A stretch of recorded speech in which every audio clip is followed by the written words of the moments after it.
So why are car doors like that? Meaning, why do they all open backwards except some open forwards and some upwards?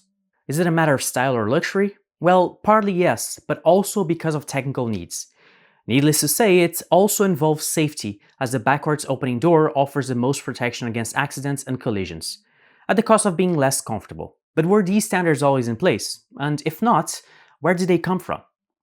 So welcome back to the Design Quickie, where I give you some personal insight to design for brands in a time-efficient way. Let's talk about car doors. Most of us cannot imagine that today, but the majority of the first cars didn't even have doors to begin with. That's because they were built in the same fashion as open-air horse carriages, focusing on weight, cost, and simplicity.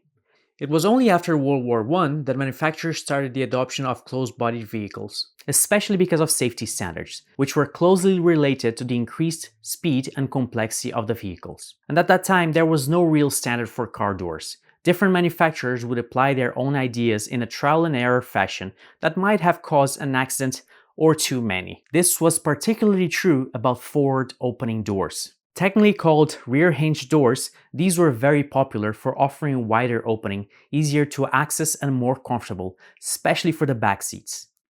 But this door had a major safety hazard. At high speeds, it could be blown open by air resistance, potentially even ejecting the passenger. So much so, it became known as a suicide door. And that's what turned the front hinge door into the norm. It worked really well with aerodynamics. The wind and air pressure on the moving car would help keep it closed.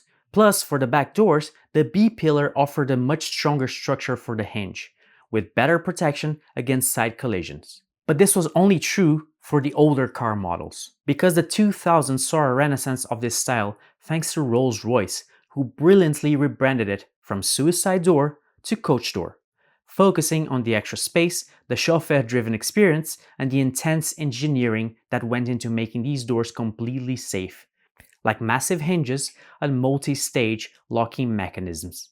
Other luxury brands copied this idea, and the coach door became a staple for opulence. But not the only one, because sports car brands had other ideas in mind.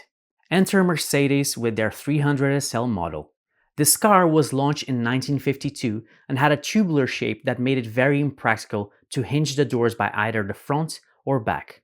The solution was to create the first top hinged door. And though this was first intended to be only a racing car, the design was so unique that Mercedes released a commercial version 2 years later by popular demand. It was so successful that upward opening doors became a staple for sports and supercars, especially with the development of scissor doors, popularized by Lamborghini, and the butterfly doors.